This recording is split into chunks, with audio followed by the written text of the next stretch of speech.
عادل اور اس کا چھوٹا بھائی راشد اپنے گھر کے پچھواڑے میں کھیل رہے تھے جب ان کی امی کی آواز آئی، عادل، راشد جلدی آؤ، میں نے تمہارے لیے گرم گرم حلوہ بنایا ہے۔ دونوں بھائی ایک دوسرے کی طرف دیکھ کر مسکرائے اور دوڑتے ہوئے گھر میں داخل ہوئے۔ باورچی خانے میں خوشبو پھیلی ہوئی تھی اور امی ایک بڑے پیالے میں حلوہ نکال رہی تھی۔ راشد کی آنکھوں میں چمک آ گئی۔ وہ جانتا تھا کہ حلوہ صرف اس وقت بنتا تھا جب کوئی خاص دن ہوتا تھا۔ آج کوئی خاص دن تو نہیں تھا، لیکن یہ حلوہ پچھلی رات کے طوفان کے بعد ان کا پہلا آرام دہ کھانا تھا۔ رات بھر کی بارش اور تیز ہواؤں نے پورے علاقے کو تاریکی میں ڈبا رکھا تھا، لیکن صبح سورج کی کرنوں نے ایک نئی امید پیدا کر دی تھی۔ ناشتہ کرنے کے بعد امی نے ان سے کہا، تم دونوں تھوڑی دیر باہر جا کر کھیلو، مجھے گھر کی صفائی کرنی ہے، کل رات کی بارش نے سب کچھ خراب کر دیا ہے۔ عادل نے راشد کا ہاتھ پکڑا اور وہ گھر سے باہر نکل گئے۔ عادل کی عمر 11 سال تھی اور راشد کی عمر 5 سال۔ راشد کو ہمیشہ کی طرح کوئی چیز کھانے کی ضد تھی، اسی لیے عادل نے اسے سمجھایا کہ وہ دونوں جا کر ایک دکان سے کچھ خرید لیں گے۔ ان کی امی نے یہ بات سن لی اور اپنے کان سے ہاتھ روک کر عادل کو کچھ پیسے دیے۔ جاؤ میرے بچوں، اپنی پسند کی چیزیں لے آؤ، لیکن زیادہ دیر مت لگانا۔ راشد خوشی سے تالیاں بجانے لگا اور دونوں بھائی ہاتھ پکڑے چل پڑے۔ عادل اپنے بھائی کو لے کر گلی کے کونے پر بنی چھوٹی سی دکان پر پہنچا اور کچھ بسکٹ اور ٹافیاں خریدیں۔ واپس آتے ہوئے ان کی نظر سڑک کنارے بیٹھی ایک بوڑھی عورت پر پڑی۔ وہ بہت کمزور اور تھکی ہوئی لگ رہی تھی اور اس کا چہرہ پریشانی سے بھرا ہوا تھا۔ اس نے عادل کو اشارے سے اپنے پاس بلایا۔ عادل دل ہی دل میں سوچ رہا تھا کہ شاید اس کی امی اس پر غصہ ہوں، کیونکہ وہ دکان پر زیادہ وقت نہیں لگاتے، لیکن جب اس نے اس بوڑھی عورت کی التجا بھری آنکھیں دیکھیں تو وہ اس کی مدد کرنے کے لیے تیار ہو گیا۔ چلے یہ کہانی عادل کی زبانی ہی سنتے ہیں۔ میرا نام عادل ہے۔ یہ کہانی اس وقت کی ہے جب میں 11 سال کا تھا اور میرا چھوٹا بھائی راشد 5 سال کا تھا۔ امی گھر کے کام کاج میں مصروف تھیں۔ دراصل پچھلی رات بہت تیز طوفان آیا ہوا تھا۔ ہمیں ناشتہ کراتے ہی امی کام کاج میں لگ گئیں۔ میں 6ٹھی جماعت میں پڑھتا تھا، مگر آج اتوار کا دن تھا۔ راشد چیز کھانے کی ضد کر رہا تھا۔ آخر امی نے کام چھوڑا، مجھے پیسے دیے اور بولیں، جاؤ راشد کو چیز خرید دو ورنہ یہ میری جان نہیں چھوڑے گا۔ یہ سنتے ہی راشد خوش ہو گیا۔ میں نے اس کی انگلی پکڑی اور اسے لے کر چل پڑا۔ امی کی آواز آئی، عادل، راشد کو جلدی گھر لے آنا، دیر مت کرنا۔ میں نے کہا، ٹھیک ہے امی۔ میں راشد کو لے کر چیز کی دکان پر پہنچا۔ ہم نے چیز لی اور واپس گھر کی طرف چل پڑے۔ راستے میں بیری کا ایک بہت پرانا درخت آتا تھا۔ درخت کے نیچے ایک بھکارن بیٹھی ہوئی تھی۔ ہم اس کے قریب سے گزرے تو اس نے اشارے سے مجھے بلایا۔ میں اور راشد اس کی طرف چل پڑے۔ ہم قریب پہنچے اور میں نے کہا، جی؟ وہ بولی، بیٹا، میں ایک غریب مجبور بھکارن ہوں۔ میرے پاؤں میں بہت زور سے چوٹ لگی ہے، میں چل بھی نہیں سکتی۔ کیا تم مجھے سڑک کے اس پار چھوڑ دو گے؟ مجھے تھوڑا سہارا چاہیے۔ میں نے کہا، ٹھیک ہے، میں آپ کو چھوڑ دیتا ہوں۔ میں نے انہیں بازو سے سہارا دیا۔ وہ اٹھی اور لنگڑاتی ہوئی چل پڑیں۔ بھکارن ادھیڑ عمر عورت تھی۔ ایک ہاتھ میں ڈنڈا لیا ہوا تھا جس کے سہارے وہ جھک کر چل رہی تھی۔ راشد بھی میرے ساتھ تھا۔ ہم نے سڑک کراس کی تو میں نے بھکارن سے کہا، اب میں جاؤں؟ وہ بولی، بیٹا مجھے تھوڑا اور آگے چھوڑ دو، وہاں سے میرے بیٹے کا گھر قریب ہے۔ میں اسے لے کر مزید آگے چل پڑا۔ یہاں سے اسٹیشن قریب تھا۔ تھوڑا آگے جا کر وہ ایک کچے سے مکان کی طرف اشارہ کرتے ہوئے بولی، بیٹا وہ دیکھ رہے ہو، وہ میرے بیٹے کا گھر ہے۔ تمہارا بہت شکریہ، تم نے میری بہت مدد کی۔ میں نے بھکارن کا ہاتھ چھوڑ دیا۔ وہ 2 قدم چلی اور دھڑام سے زمین پر گر پڑی۔ میں آگے بڑھ کر اٹھنے میں اس کی مدد کرنے لگا۔ وہ بولی، بس بیٹا، اسی لیے تو تم سے مدد مانگی تھی، بغیر سہارے کے تو میں 2 قدم بھی نہیں چل سکتی۔ میں نے کہا کہ چلیں، اب میں یہاں تک آ گیا ہوں تو آپ کو گھر کے دروازے تک پہنچا ہی دیتا ہوں۔ بھکارن نے کہا، تمہارا بہت شکریہ بیٹا، یقیناً تم بہت اچھے لوگوں کی اولاد ہو، ورنہ آج کل کون کسی کا درد سمجھتا ہے۔ ہم گھر کے قریب پہنچے تو گھر کا دروازہ کھلا ہوا تھا۔ گھر کے اندر ایک کمرہ اور ایک برآمدہ تھا۔ برآمدے میں چارپائی بچھی ہوئی تھی۔ گھر کے اندر کوئی نہیں تھا۔ بھکارن نے کہا، بیٹا تمہیں تکلیف تو ہوگی، بس مجھے چارپائی پر بٹھا دو۔ میں اور راشد گھر کے اندر داخل ہو گئے۔ میں نے بھکارن کو چارپائی پر بٹھا دیا۔ اتنے میں ایک آدمی کمرے سے نکل کر آیا۔ بھکارن اسے دیکھتے ہی بولی، ارے بیٹا، شکر ہے تم گھر پر ہی ہو۔ آدمی بولا، کیا ہوا اماں، تم ٹھیک تو ہو؟ اور یہ بچے کون ہیں؟ بھکارن نے کہا، کیا بتاؤں بیٹا، میرے پاؤں میں چوٹ لگ گئی ہے، میں چل بھی نہیں سکتی تھی۔ شکر ہے یہ بچے مجھے سہارا دے کر یہاں تک لے کر آئے، بہت اچھے بچے ہیں۔ آدمی بولا، ارے ماشاء اللہ، بیٹھو بچوں۔ میں نے کہا نہیں انکل، ہم نے گھر جانا ہے، پہلے ہی بہت دیر ہو گئی ہے، امی انتظار کر رہی ہوں گی۔ آدمی جلدی سے باہر کے دروازے کی طرف بڑھا اور دروازہ بند کرتے ہوئے بولا، بیٹھو، پانی تو پی لو، پانی پینے میں 5 منٹ لگیں گے۔ بھیکارن نے بڑے پیار سے کہا، ڈرو مت بیٹا، یہاں بیٹھ جاؤ، پانی پی کر چلے جانا۔ میں اور راشد چارپائی پر بیٹھ گئے۔ آدمی فوراً 2 گلاس شربت لے آیا، بولا، بیٹا تم تھک گئے ہوگے، شربت پی لو اور گھر جا کر ابو کو میرا سلام دینا۔ ہم نے گلاس لیے اور شربت پینے لگے۔ جلدی جلدی ہم نے شربت کا گلاس ختم کیا اور واپسی کے لیے کھڑے ہو گئے۔ میرا دماغ گھوم رہا تھا، ایسے جیسے مجھے چکر آ رہے ہوں۔ میں نے کہا، انکل دروازہ کھول دیں، اب ہم نے گھر جانا ہے۔ وہ بولے، ہاں کیوں نہیں بیٹا۔ ہم دروازے کی طرف بڑھے۔ اچانک راشد زمین پر گرا اور بے ہوش ہو گیا۔ میں پریشانی کے عالم میں اس کے پاس بیٹھا اور اسے اٹھانے لگا۔ راشد، تمہیں کیا ہوا ہے؟ اٹھو۔ مگر مجھے خود زور زور سے چکر آ رہے تھے۔ اسی لمحے میں بھی زمین پر گرا اور بے ہوش ہو گیا۔ نہ جانے کتنی دیر بعد میری آنکھ کھلی۔ میں جلدی سے اٹھ بیٹھا۔ راشد میرے ساتھ ہی سو رہا تھا۔ میں دروازے کی طرف بھاگا۔ میں نے دروازہ کھولنے کی کوشش کی مگر دروازہ نہ کھلا۔ میں راشد کے پاس آیا۔ میں نے اسے جگانے کی کوشش کی۔ راشد، اٹھو راشد۔ راشد جاگ گیا۔ وہ اٹھ بیٹھا اور بولا، کیا ہوا بھائی؟ میں نے کہا، اٹھو راشد، یہ ہمارا گھر نہیں ہے، نہ جانے ہم کہاں ہیں۔ ہم گھر جا رہے تھے، تم زمین پر گرے اور بے ہوش ہو گئے۔ اسی وقت میں بھی زمین پر گرا اور بے ہوش ہو گیا۔ اس کے بعد نہ جانے کیا ہوا، مجھے کچھ معلوم ہی نہیں۔ راشد بولا، بھائی ہم کہاں ہیں؟ میں نے گھر جانا ہے۔ میں مایوسی کے عالم میں وہیں بیٹھ گیا اور بولا، مجھے نہیں معلوم کہ ہم کہاں ہیں، دروازہ بھی باہر سے بند ہے، ہم اس کمرے میں قید ہیں۔ یہ سن کر راشد رونے لگ گیا اور بولا، بھائی کچھ کریں، میں نے امی کے پاس جانا ہے۔ اتنے میں کمرے کا دروازہ کھلنے کی آواز آئی۔ میں اور راشد اٹھ کر کھڑے ہو گئے۔ دروازہ کھلا اور وہی بھکارن کمرے کے اندر آئی اور بولی، کتنا شور مچاتے ہو تم لوگ، چپ کر کے بیٹھ جاؤ۔ میں نے کہا، ہمیں یہاں کیوں بند کر رکھا ہے، ہمیں گھر جانے دیں۔ بھکارن بولی، اب یہی تم لوگوں کا گھر ہے، سمجھ گئے؟ یہ کہہ کر وہ جانے لگی مگر راشد نے اپنی چپل اتاری اور بھکارن کو کھینچ کر مارتے ہوئے بولا، ہم نے گھر جانا ہے۔ چپل بھکارن کو لگی اور وہ غصے میں لال پیلی ہماری طرف بڑھی اور راشد کو مارنے لگی۔ مجھے مارتا ہے خبیث، تیری جرت کیسے ہوئی کہ تم مجھے مارے؟ میں راشد کو چھڑانے لگا مگر بھکارن اسے مارے جا رہی تھی۔ غصے میں آ کر میں نے بھکارن کے بازو پر کاٹ لیا۔ وہ چیخ مار کر پیچھے ہٹی۔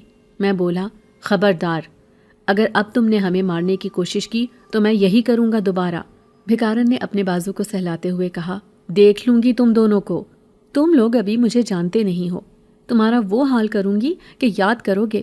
یہ کہہ کر وہ کمرے سے چلی گئی اور دروازہ بند کر دیا۔ کچی زمین پر چٹائی بچھی ہوئی تھی۔ ہم دونوں بھائی خاموشی سے نیچے بیٹھ گئے۔ راشد نے اپنے آنسو پونچھے۔ وہ گمسم سا ہو گیا تھا۔ مجھے احساس ہو رہا تھا کہ مجھ سے بہت بڑی غلطی ہو گئی ہے۔ ہم اغوا ہو چکے تھے اور یہ لوگ نہ جانے ہمارے ساتھ کیا کرنے والے تھے۔ کمرے میں کوئی کھڑکی، کوئی روشن دان نہ تھا۔ نہ جانے دن تھا یا شام یا رات ہو چکی تھی، کچھ سمجھ نہیں آ رہا تھا۔ ہم دونوں بھائی وہیں لیٹے اور سو گئے۔ پھر کچھ آوازیں میرے کانوں سے ٹکرائیں اور میری آنکھ کھل گئی۔ او بس کر دے اماں، اب کیا تو بچوں کے ساتھ مقابلہ کرے گی؟ بچے؟ یہ بچے نہیں، آفت ہیں، اور میں انہیں مزہ چکھا کر رہوں گی۔ او اماں، بہت جذباتی مت بن، مر گئے تو ان کا خون تیری گردن پر آئے گا، کب تک انہیں بھوکا رکھے گی؟ چل چھوڑ مجھے۔ دروازہ کھلا اور وہی آدمی کمرے کے اندر آیا جس نے ہمیں شربت پلایا تھا۔ اس نے کھانا ہمارے سامنے رکھا اور بولا، چلو کھانا کھاؤ، اور زیادہ ہیرو بننے کی ضرورت نہیں ہے، ورنہ یہ جو باہر میری اماں کھڑی ہے نا، تم جیسے بچوں کو یہ کچا کھا جاتی ہے۔ یہ کہہ کر وہ کمرے سے باہر چلا گیا اور دروازہ بند کر دیا۔ کمرے کے اندر باہر سے روشنی نہیں آئی تھی، شاید رات ہو چکی تھی۔ راشد اس کی بات سن کر ڈرا ہوا تھا، کہنے لگا، بھائی کیا وہ عورت سچ مچ ہمیں کھا جائے گی؟ میں نے کہا، ڈرو نہیں راشد، میں ہوں نا تمہارے ساتھ، تمہیں کچھ نہیں ہونے دوں گا۔ ہم نے کھانا کھایا اور چٹائی پر دوبارہ لیٹ گئے۔ کھانا کھانے کے بعد تھوڑی دیر بعد راشد دوبارہ سو گیا، جبکہ مجھے نیند ہی نہیں آ رہی تھی۔ میں مسلسل کروٹیں بدل رہا تھا۔ کافی دیر بعد دروازہ دوبارہ کھلا۔ وہی آدمی دوبارہ اندر آیا اور بولا، اوئے لڑکے، اپنے بھائی کو اٹھاؤ اور جلدی سے باہر آ جاؤ، ہم سب یہاں سے جا رہے ہیں۔ میں کھڑا ہو گیا اور پوچھا، ہم کہاں جا رہے ہیں؟ اس نے غصے سے جواب دیا، میں یہاں تیرے سوالوں کا جواب دینے نہیں آیا، بھائی کو اٹھا اور باہر آ جا۔ میں نے راشد کو اٹھایا اور اسے باہر لے آیا۔ شاید آدھی رات کا وقت تھا۔ جیسے ہی ہم کمرے سے باہر نکلے، بھکارن نے راشد کی گردن پر چاقو رکھ دیا اور بولی، اگر تم دونوں نے آواز نکالنے کی کوشش کی تو ایک تو ابھی اوپر پہنچ جائے گا۔ راشد ڈر کے مارے مجھ سے لپٹ گیا۔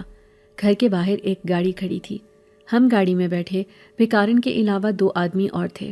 ایک تو وہ تھا جس نے ہمیں شربت پلایا تھا اور دوسرا آدمی اجنبی تھا۔ بھکارن ہمارے ساتھ گاڑی کی پچھلی سیٹ پر بیٹھ گئی۔ اس نے ہاتھ میں چاقو پکڑ رکھا تھا۔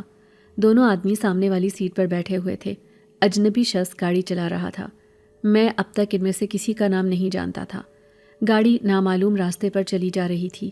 گاڑی کے اندر بالکل خاموشی تھی، کوئی کسی سے بات نہیں کر رہا تھا۔ فجر کے قریب گاڑی ایک ویران علاقے میں داخل ہوئی۔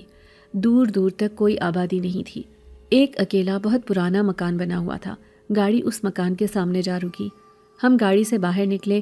ہر طرف اندھیرا تھا، مگر چاند کی ہلکی روشنی میں مجھے دور دور تک کوئی گھر نظر نہیں آیا تھا۔ یہ 2 منزلہ مکان کافی بڑا تھا۔ ہم گھر کے اندر داخل ہو گئے۔ بھکارن ہمیں لے کر گھر کے اندر آ گئی، جبکہ دونوں آدمی گیٹ پر کھڑے ہو کر آپس میں بات کرنے لگے۔ بھکارن ہمیں لے کر اندر آئی۔ اندر سیڑھیاں دوسری منزل کی طرف جا رہی تھیں۔ وہ ہمیں لے کر دوسری منزل پر آ گئی۔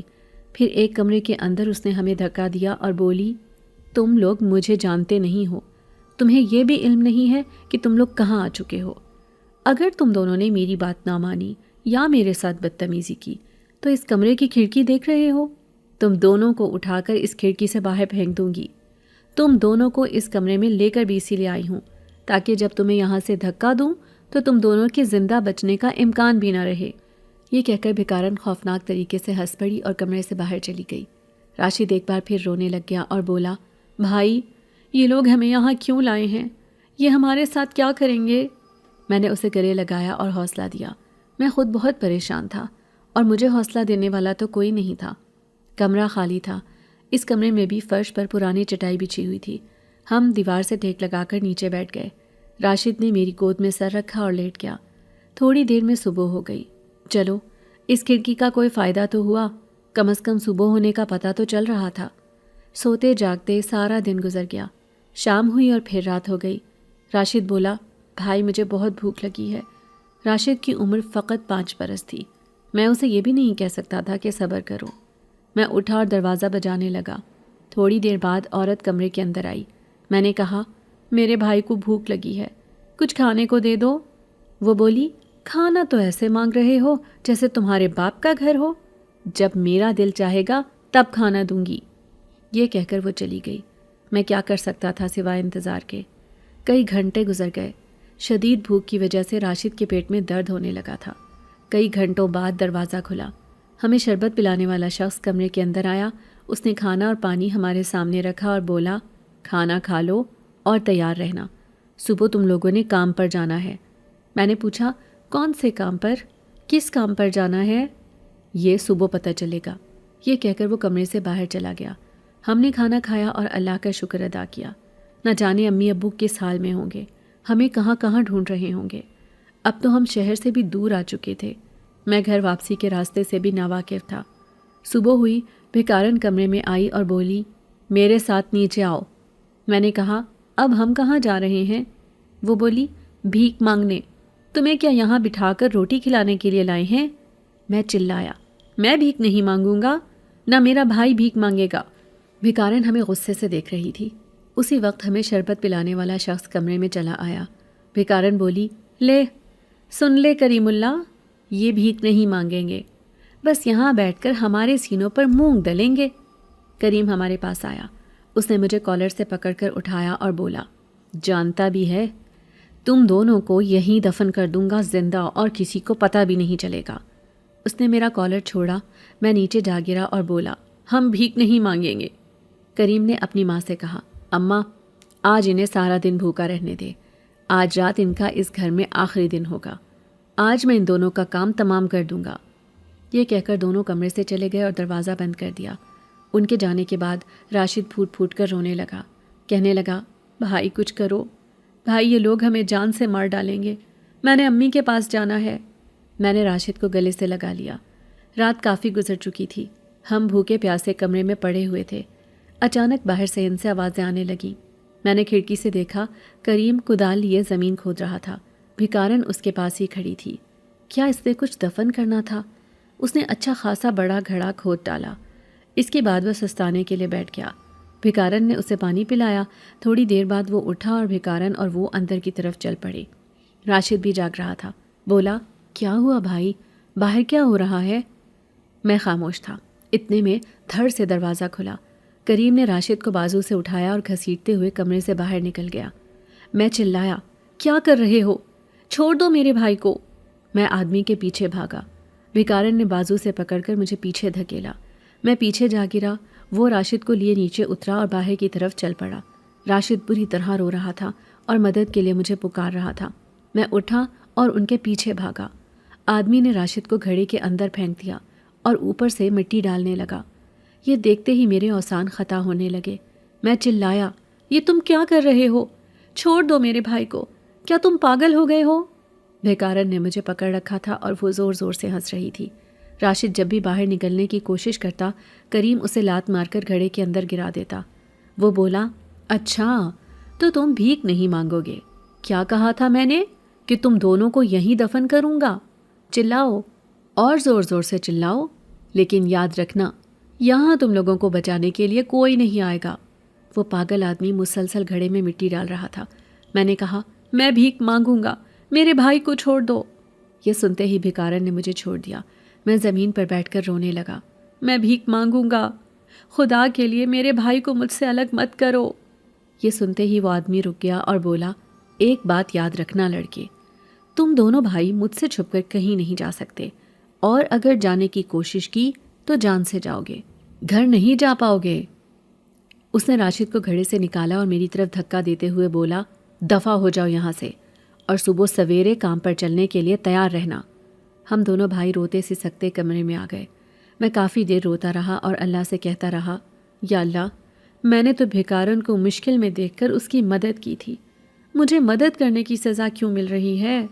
یہاں سے بھاگنے کا کوئی راستہ نہیں تھا۔ دروازہ باہر سے بند رہتا اور بھکارن موجود رہتی۔ کھڑکی کے سامنے شیشہ لگا ہوا تھا۔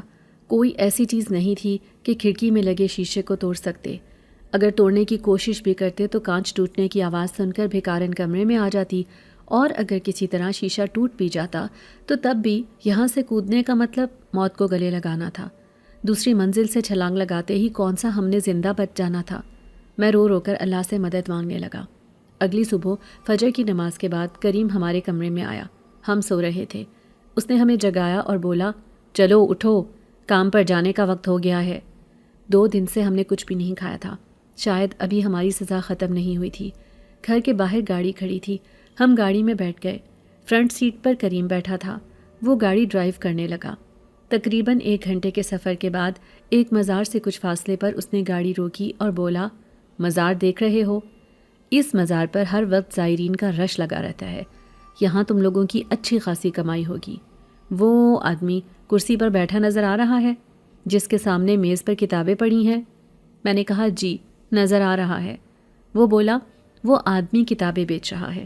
تم لوگوں نے اسی کے پاس چادر بچھا کر زمین پر بیٹھنا ہے اور کہیں بھاگنے کی کوشش مت کرنا، کیونکہ جو ہی تم لوگوں نے بھاگنے کی کوشش کی وہ مجھے فون کر دے گا، کیونکہ وہ اپنا بندہ ہے، اور اس علاقے کی پولیس بھی ہمارے ساتھ ملی ہوئی ہے۔ میں انہیں بھی ماہانہ پیسے دیتا ہوں، لہٰذا پولیس اسٹیشن جانے کی غلطی بھی مت کرنا، ورنہ وہاں حاضری لگوا کر سیدھا میرے پاس پہنچ جاؤ گے۔ اس کی باتیں سن کر راشد میرا منہ دیکھنے لگا۔ کریم نے ایک کپڑا میری گود میں پھینکا اور بولا، یہ لو، چادر بچھا کر وہاں بیٹھ جاؤ، آج پریکٹس کرو۔ آج کم بھی کماؤ گے تو خیر ہے، مگر کل سے اچھی کمائی نہ ہوئی تو مار مار کر برا حال کر دوں گا، سمجھ گئے؟ میں نے ہاں میں سر ہلا دیا۔ ہم گاڑی سے اترے اور اسی طرف چل پڑے جہاں ہم نے بیٹھنا تھا۔ ہم اس آدمی کے پاس پہنچے۔ وہ غور سے ہمیں دیکھ رہا تھا۔ ہم نے چادر بچھائی اور اس پر بیٹھ گئے۔ اتنے میں اس آدمی کے فون کی گھنٹی بجی۔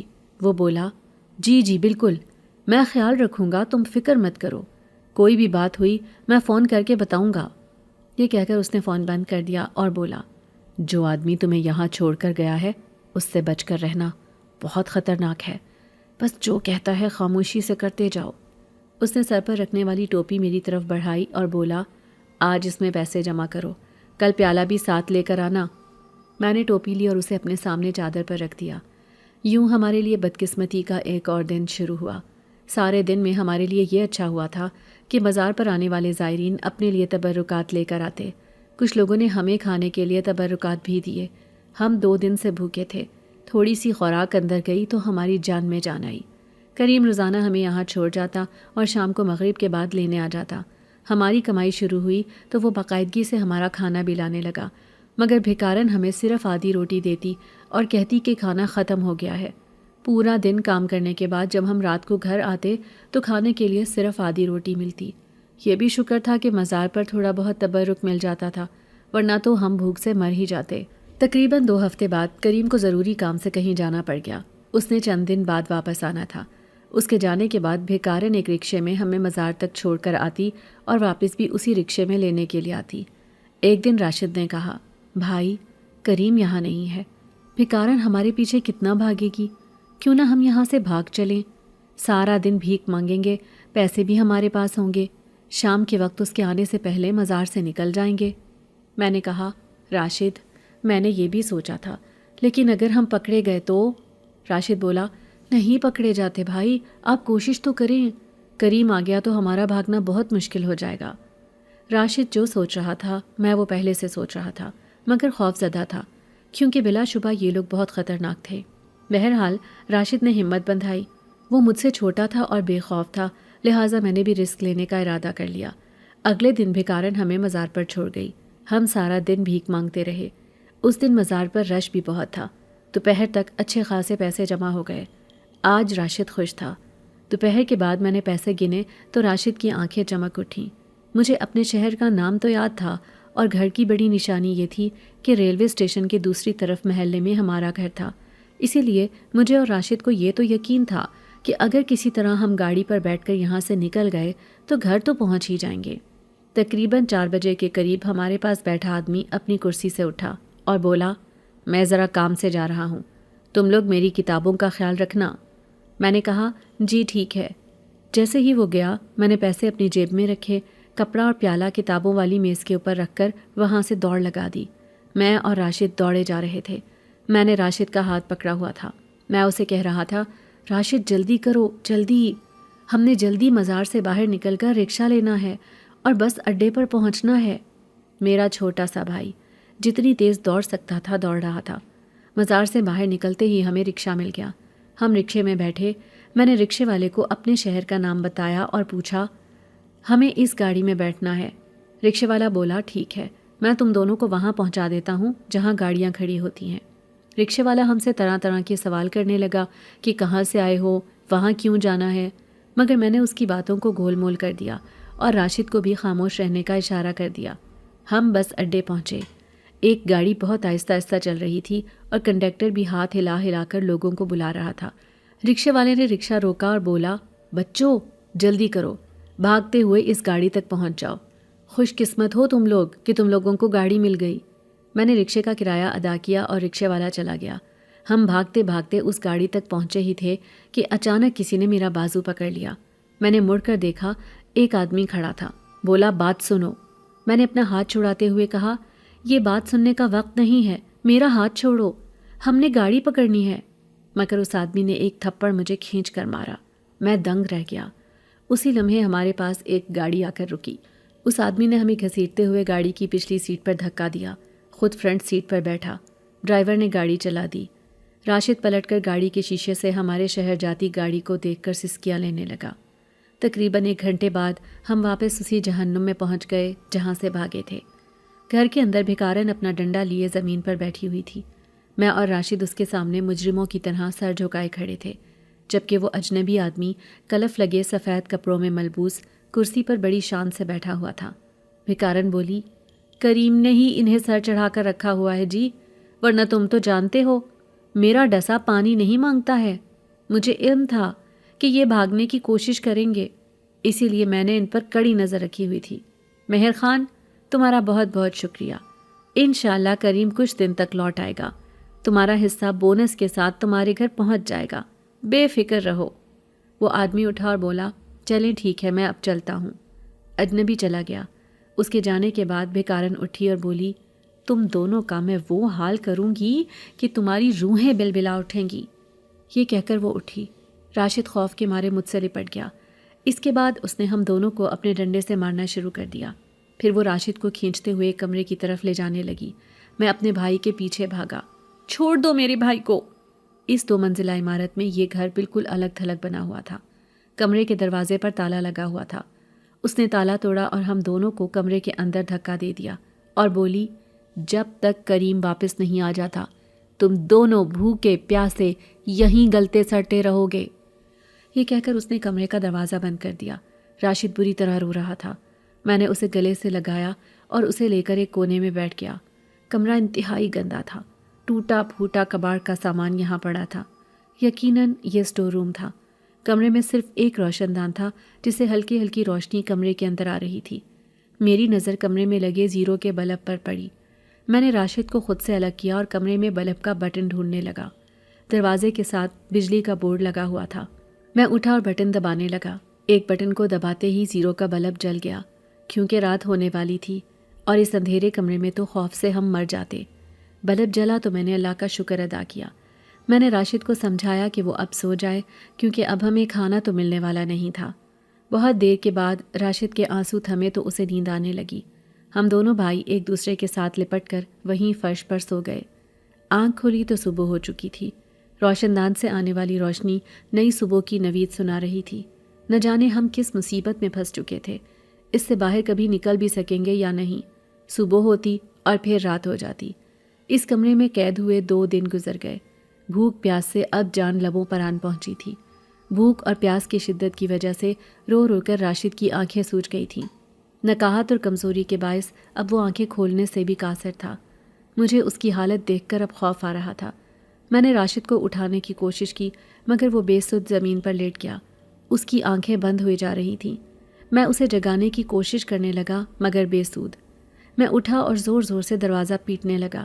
میں بھکارن کو مدد کے لیے پکارنے لگا مگر مجھے کوئی جواب ہی نہیں ملا۔ تھک ہار کر میں دوبارہ چھوٹے بھائی کے پاس آیا۔ وہ بے سد پڑا تھا، میری کسی بات کا جواب نہیں دے رہا تھا۔ میں اٹھا اور کمرے میں کوئی ایسی چیز ڈھونڈنے لگا جس سے دروازے کا لاک توڑ سکوں۔ اور تو کچھ نہ ملا مگر مجھے ایک سفید رنگ کا بیگ مل گیا۔ میں نے بیگ کھولا تو اس کے اندر پانی کی بوتل پڑی ہوئی تھی۔ پانی کی بوتل دیکھ کر میں بہت خوش ہوا۔ میں جلدی سے راشد کی طرف بھاگا۔ میں نے بیگ نیچے رکھا اور خود بھی نیچے بیٹھ کر پانی کی بوتل کھولنے ہی لگا تھا کہ اچانک ایک سرخ رنگ کا سیب بیگ میں سے نکل آیا۔ میں حیرت سے سیب کو دیکھ رہا تھا۔ میں نے جلدی سے راشد کے منہ پر پانی کے چھینٹے مارے تو راشد کو ہوش آنے لگا۔ میں نے سہارا دے کر اسے اٹھایا اور اسے پانی پلایا۔ پانی پی کر راشد کی جان میں جان آئی۔ میں نے سیب اٹھایا، اسے اپنی قمیض سے صاف کیا، پہلے خود کھا کر دیکھا۔ سیب بہت لذیذ تھا۔ میں نے وہ سیب راشد کو کھانے کے لیے دے دیا۔ تھیلے کے اندر جھانک کر دیکھا تو اندر ایک اور سیب پڑا تھا۔ میں نے وہ سیب بھی نکال لیا۔ آدھا سیب خود کھایا اور آدھا راشد کو دے دیا۔ راشد نے سیب کھا کر پانی پیا تو اس کے اندر زندگی دوبارہ لوٹ آئی۔ میں نے اللہ کا شکر ادا کیا۔ یقیناً یہ اللہ کی ہی مدد تھی۔ راشد کی صحت کچھ بحال ہوئی تو وہ سکون کی نیند سو گیا۔ میں بھی فرش پر لیٹا ہی تھا کہ اچانک کمرے کی لائٹ جلنے اور بجھنے لگی۔ میں ڈر کے مارے اٹھ بیٹھا۔ روشن دان کے ذریعے ایک پرندہ کمرے میں داخل ہوا۔ وہ پرندہ دیکھتے ہی دیکھتے ایک خوبصورت لڑکے کی شکل اختیار کر گیا۔ خوف کے مارے میری زبان ہی اکڑ گئی تھی۔ لڑکے کے پیچھے اس کی کمر پر 2 پر لگے ہوئے تھے۔ اس نے سر پر بہت خوبصورت تاج پہن رکھا تھا۔ اس کے ہاتھ میں سونے کی چھڑی تھی۔ وہ میرے سامنے کمرے کے بیچوں بیچ زمین سے چند فٹ اوپر ہوا میں اڑ رہا تھا۔ وہ مجھے دیکھ کر مسکرا رہا تھا۔ بولا، یہ جادوئی تھیلا ہے، تم اسے اپنے پاس رکھ لو، یہ تھیلا تمہارے بہت کام آئے گا۔ میں نے ڈرتے ڈرتے پوچھا، تم کون ہو؟ وہ بولا، میں پری زاد ہوں، میں برسوں سے اس تھیلے میں قید تھا، تم نے تھیلا کھولا تو مجھے رہائی ملی۔ میں نے پوچھا، تمہیں اس تھیلے میں کس نے قید کیا تھا؟ وہ بولا، اس مکان میں ایک عامل رہتا تھا، اسی نے مجھے اس تھیلے میں قید کیا تھا، مگر برسوں پہلے وہ مر چکا ہے۔ چونکہ کسی کو علم نہیں تھا کہ میں اس تھیلے میں قید ہوں، اسی لیے اس کی موت کے برسوں بعد بھی کوئی مجھے یہاں سے آزاد نہیں کرا سکا۔ میں رونے لگ گیا۔ میں روتے ہوئے بولا، ہمیں ہمارے گھر پہنچا دو۔ وہ بولا، میں ضرور تمہیں یہاں سے لے جاتا، لیکن میری مجبوری یہ ہے کہ میں خود اس مکان سے باہر نہیں نکل سکتا۔ اس عامل نے میری طاقت چھین کر مجھے اس تھیلے میں قید کیا تھا۔ میں اس تھیلے سے آزاد تو ہو چکا ہوں، مگر میرے پاس میری طاقت نہیں ہے، لیکن مجھ سے جتنا ہو سکا میں تمہاری مدد کروں گا۔ باہر کا اندھیرا روشنی میں بدل رہا تھا، صبح ہو رہی تھی۔ پری ذات پرندے کی شکل میں تبدیل ہوا اور روشن دان سے باہر نکل گیا۔ تھوڑی دیر بعد کمرے کا دروازہ کھلا۔ بھکارن کمرے کے اندر داخل ہوئی۔ اس نے ہاتھ میں ایک ٹرے اٹھایا ہوا تھا۔ اس ٹرے میں 2 چائے کے کپ اور کچھ رس تھے۔ وہ ٹرے میرے سامنے رکھتے ہوئے بولی، کمال ہے، میں تو سمجھی تھی کہ بھوک پیاس سے تم لوگ مر آ چکے ہوگے، مگر تم لوگ تو بہت سخت جان ہو۔ توبہ توبہ، میں بیچاری یوں ہی ہلکان ہوئی جا رہی تھی، اسی لیے جلدی جلدی چائے رس لے آئی۔ اپنے بھائی کو اٹھاؤ، اسے بھی ناشتہ کرا دو، اس کے علاوہ اور کچھ نہیں ہے۔ یہ کہہ کر وہ کمرے سے باہر چلی گئی۔ میں نے راشد کو جگایا، ہم نے ناشتہ کیا اور ہم دونوں ہی گہری سوچ میں گم ہو گئے۔ میں نے جادوئی تھیلا اٹھایا اور اسے اپنے کندھے پر لٹکا لیا۔ راشد بولا، بھائی آپ اس بیگ کو اپنے کندھے پر کیوں لٹکا رہے ہیں؟ میں نے کہا، ہو سکتا ہے یہ ہمارے کسی کام آ جائے، بس اسی لیے۔ سارا دن میں ایک ہی بات سوچتا رہا کہ کیا یہ تھیلا اس قید خانے سے نکلنے میں ہماری مدد کر سکتا ہے۔ کریم ابھی واپس نہیں آیا تھا، یقیناً وہ کسی ضروری کام سے گیا ہوا تھا، تبھی اسے واپس آنے میں دیر ہو گئی تھی۔ بھکارن نے ہمیں یہاں قید کر کے رکھا ہوا تھا کہ کہیں ہم بھاگ نہ جائیں۔ میں خود چھوٹا تھا، مجھے بھی ڈر لگتا تھا، مگر جب میں اپنے چھوٹے بھائی کی طرف دیکھتا تو میں اپنی ہمت خود بندھاتا۔ مجھے اکثر ابو کی یاد آتی تھی۔ وہ امی سے کہا کرتے تھے کہ عادل میرا بیٹا بہت بہادر ہوگا، دیکھنا نیک بخت، ایک دن یہ ہمارا سر فخر سے بلند کرے گا۔ اور امی روایتی ماؤں کی طرح ایک ہی بات کہتی، آپ بچوں کو بگاڑ رہے ہیں۔ تو ابو کہتے، میں انہیں بگاڑ نہیں رہا، میں ان کا حوصلہ بنا رہا ہوں۔ آج میں ان کا حوصلہ بناؤں گا تو کل یہ میرا حوصلہ بنیں گے۔ روشن دان سے پتہ چلا کہ رات ہو گئی ہے۔ اچانک دروازہ کھلا، میں نے فوراً تھیلا چھپا دیا۔ بھکارن کمرے میں آئی، اس نے ٹرے میں کھانا لیا ہوا تھا۔ وہ ٹرے ہمارے سامنے رکھتے ہوئے بولی، کھانا کھا لو۔ واپس جانے لگی تو میں نے پوچھا، کیا وقت ہو رہا ہے؟ وہ بولی، تم لوگوں نے ٹائم کا اچار ڈالنا ہے، رات کے 8 بجے ہیں، کھانا کھاؤ اور سو جاؤ، برتن یہیں پڑے رہیں، صبح اٹھا لوں گی۔ وہ چلی گئی اور ہمیشہ کی طرح دروازہ بند کر دیا۔ راشد بھی ڈرا سہما میرے پاس بیٹھا ہوا تھا۔ ہم نے کھانا کھایا۔ کھانے کے بعد کافی دیر وہ مجھ سے باتیں کرتا رہا، پھر سو گیا۔ میں کافی دیر اکیلا لیٹا خلاؤں میں گھرتا رہا۔ میرا اندازہ تھا کہ شاید آدھی رات ہو چکی ہو۔ میں تھیلے کو بھی آزمانا چاہتا تھا۔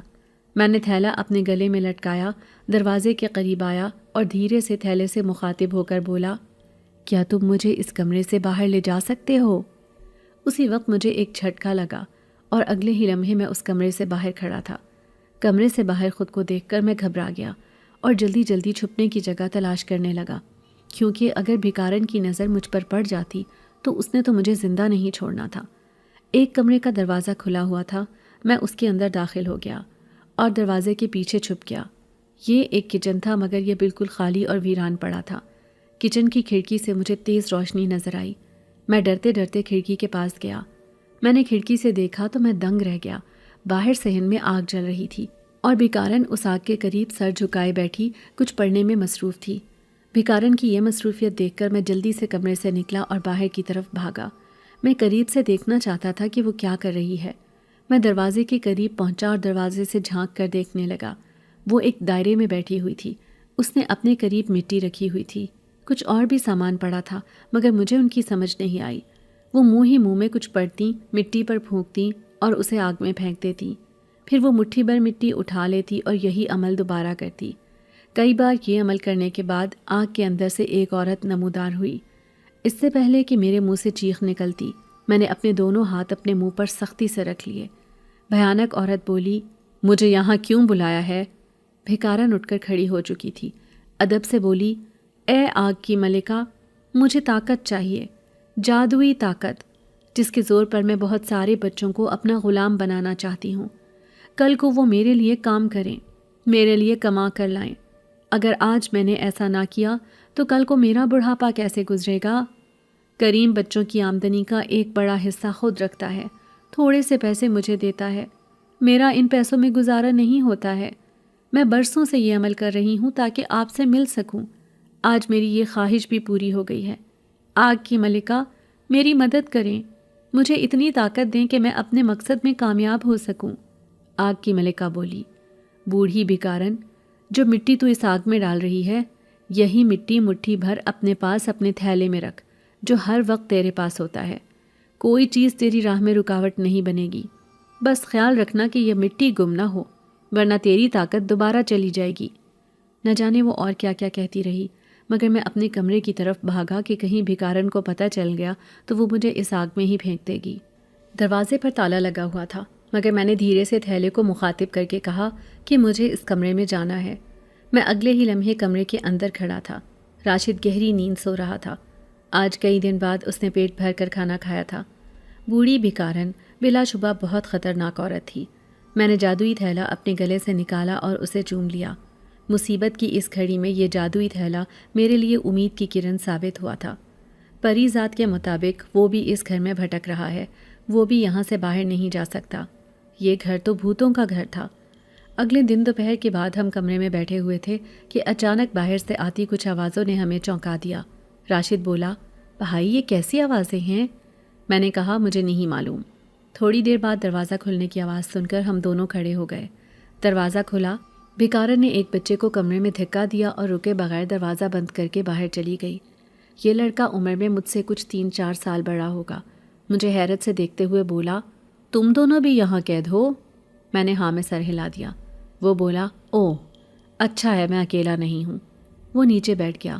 میں اس کا اطمینان دیکھ کر حیران تھا۔ ہم دونوں بھائی بھی نیچے بیٹھ گئے۔ میں نے پوچھا، تم یہاں کیسے آئے؟ وہ بولا، بھکارن دھوکے سے مجھے یہاں لے آئی ہے، لیکن میں جلدی سے یہاں سے بھاگ جاؤں گا، زیادہ دیر نہیں ٹھہروں گا۔ میں نے کہا، ہمیں بھی اپنے ساتھ لیتے جانا، ہم بھی یہاں قید ہیں۔ وہ بولا، فکر نہ کرو، ہم جلدی یہاں سے نکل جائیں گے۔ اگلے ہی دن بھکارن 6 مزید بچوں کو اغوا کر کے لے آئی۔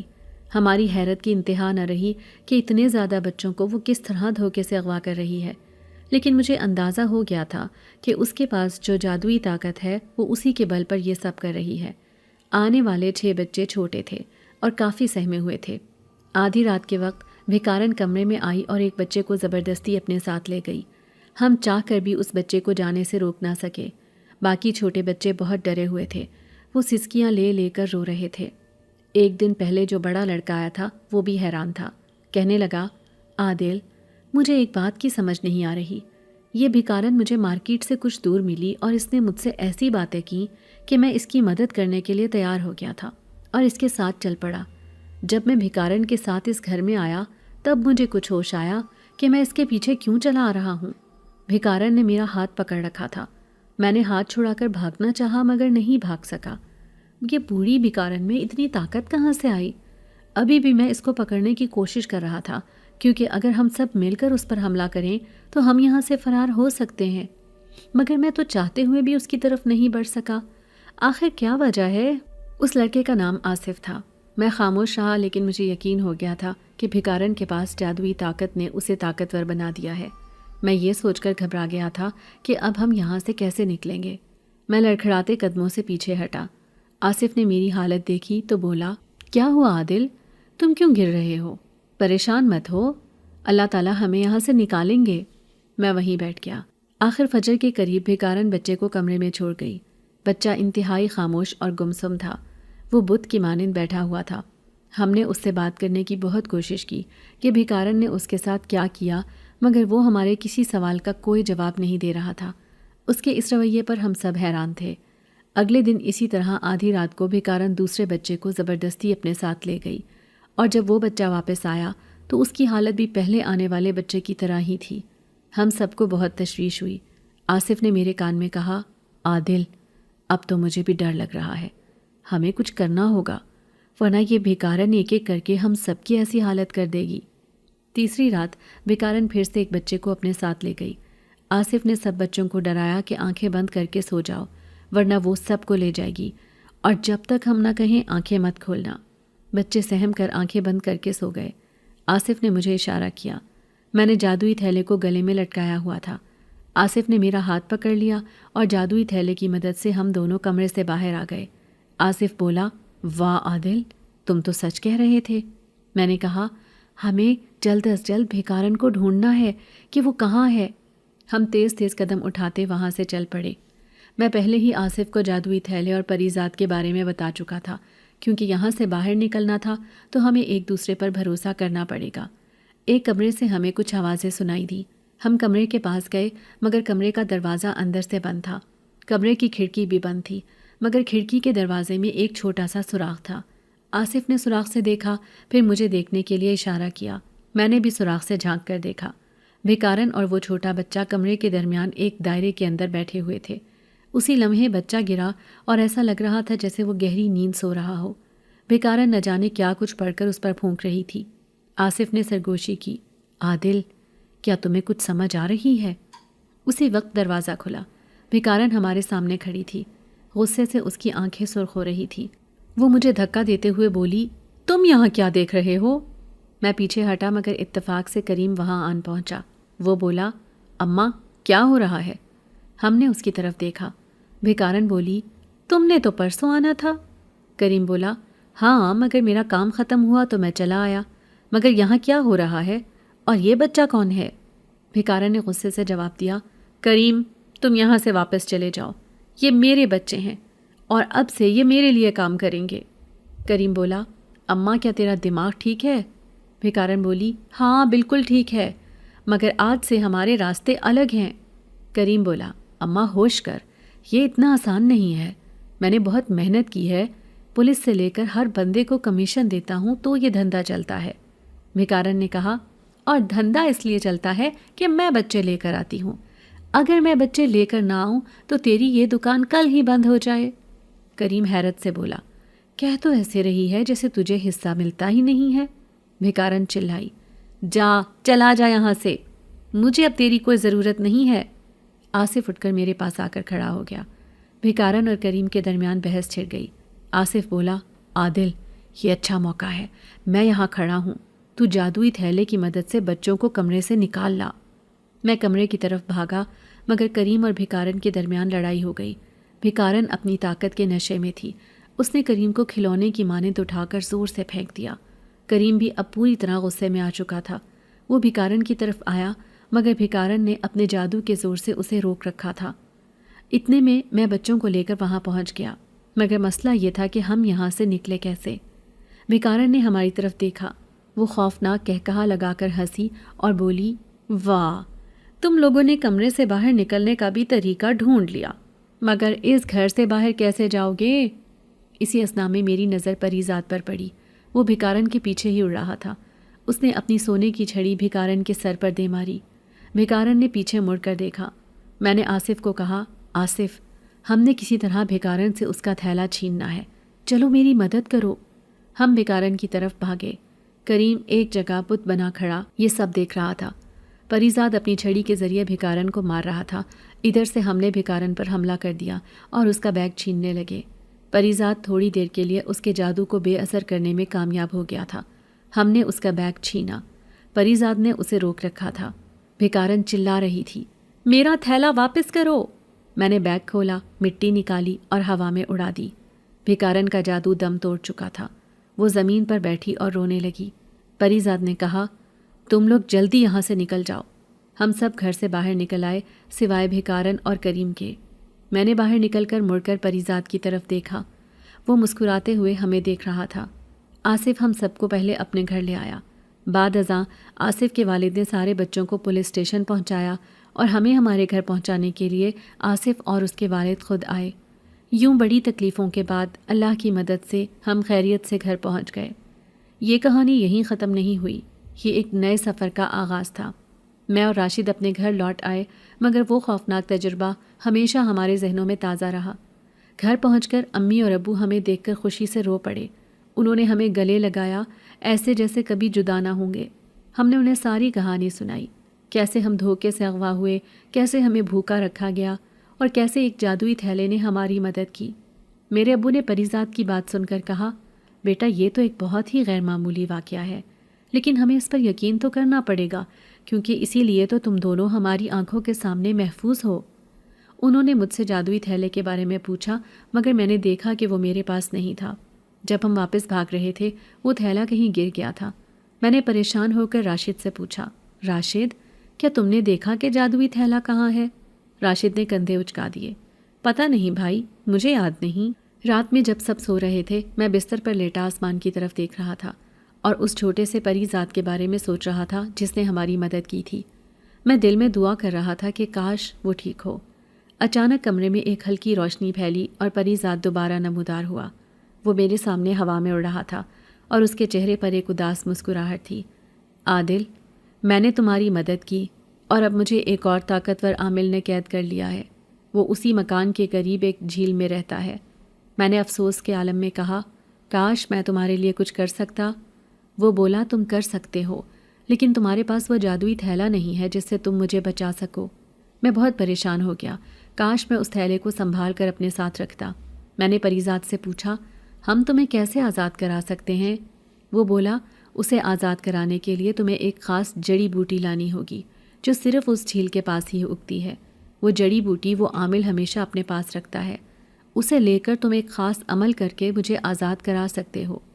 وہ میری طرف دیکھ کر مسکرایا اور پھر ایک پرندے کی شکل اختیار کر کے ہوا میں غائب ہو گیا۔ اگلے دن میں نے راشد کو اپنے پاس بلایا اور اسے پری ذات کے بارے میں بتایا۔ راشد بھی میری بات سن کر حیران رہ گیا۔ ہم دونوں نے فیصلہ کیا کہ ہم پری ذات کو آزاد کرا کر رہیں گے۔ پھر ہم دونوں ایک نیا سفر کرنے کے لیے تیار ہو گئے۔ جب ہم گھر سے باہر نکلے تو میں نے اپنے شہر کے اسٹیشن پر کھڑے ہو کر دیکھا۔ مزار کے پاس سے ایک شخص ہمارے پاس آیا اور پوچھا، کیا تم ہمارے شہر جانا چاہتے ہو؟ ہم نے ہاں کہا اور ہم دونوں اس کے ساتھ اس شہر کی طرف نکل گئے۔ جب ہم مزار کے پاس پہنچے تو ہم نے دیکھا کہ وہی آدمی جو ہمیں مزار پر ملا تھا وہاں موجود تھا۔ وہ ہمیں دیکھ کر حیران ہوا۔ میں نے اس سے پوچھا، آپ یہاں کیا کر رہے ہیں؟ اس نے کہا، میں نے کریم اور اس کی ماں کی وجہ سے اپنا کام چھوڑ دیا تھا، لیکن میں تمہیں دیکھ کر بہت خوش ہوا ہوں۔ اس کے بعد ہم نے اس سے کہا کہ ہمیں ایک خاص جڑی بوٹی کی تلاش ہے۔ وہ ہمیں جھیل کے قریب لے کر گیا۔ اس نے ہمیں اس جڑی بوٹی کے بارے میں بتایا۔ اس کے بعد وہ ہمیں وہاں چھوڑ کر چلا گیا۔ ہم دونوں نے جڑی بوٹی کو ڈھونڈنا شروع کیا اور اس کے لیے ہمیں بہت ساری مشکلات کا سامنا کرنا پڑا۔ جڑی بوٹی کو ڈھونڈتے ہوئے ہم نے ایک خوفناک سانپ دیکھا جو اس جڑی بوٹی کی حفاظت کر رہا تھا۔ میں نے راشد کو پیچھے ہٹنے کے لیے کہا اور ہم نے ایک دوسرے کی طرف دیکھ کر اس جڑی بوٹی کو حاصل کرنے کا فیصلہ کیا اور ہم نے ایک لکڑی کی مدد سے اس سانپ کو بھگا دیا۔ اس کے بعد ہمیں جڑی بوٹی مل گئی۔ ہم نے اسے اٹھایا اور وہاں سے بھاگے۔ جب ہم واپس آ رہے تھے تو ہم نے ایک باغ میں کریم اور اس کی ماں کو دیکھا۔ وہ دونوں قید تھے اور وہ چیخ رہے تھے۔ اس کے بعد ہمیں پتہ چلا کہ پری ذات کی بات سچ تھی کہ کوئی اور عامل انہیں قید کر چکا ہے۔ ہم نے پری ذات کو آزاد کرایا اور اس نے ہمارا شکریہ ادا کیا۔ اس نے ہمیں تحفے میں ایک بہت خوبصورت بیگ دیا جس میں سے ہم جب بھی کوئی چیز مانگتے تو وہ ہمیں مل جاتی تھی۔ اس کے بعد ہم اپنے گھر واپس چلے گئے اور امی ابو کو ساری کہانی سنائی۔ انہوں نے ہمیں بہت سارے پیار اور حوصلے سے گلے لگایا۔ میں نے پری ذات کو آزاد کرنے کے بعد اس سے کہا کہ اب میں اس جادوئی تھیلے کو واپس نہیں رکھ سکتا۔ اس نے کہا کہ یہ تمہارے لیے ہے اور تم جب چاہو اسے استعمال کر سکتے ہو۔ میں نے اس کا شکریہ ادا کیا اور اس کے بعد وہ غائب ہو گیا۔ ہم اپنے گھر واپس آ گئے اور ہماری زندگی دوبارہ شروع ہو گئی۔ ہم نے ایک ساتھ بہت سارے خواب دیکھے اور ہم دونوں بھائیوں نے ہر وقت ایک دوسرے کا ساتھ دیا۔ میں اب بھی سوچتا ہوں کہ ہم نے بے شک اپنی زندگی میں بہت ساری مشکلات دیکھی ہیں، مگر ان مشکلات نے ہمیں یہ سکھایا ہے کہ جب ہمت اور حوصلہ ہو تو کوئی بھی مشکل ہمارا راستہ نہیں روک سکتی۔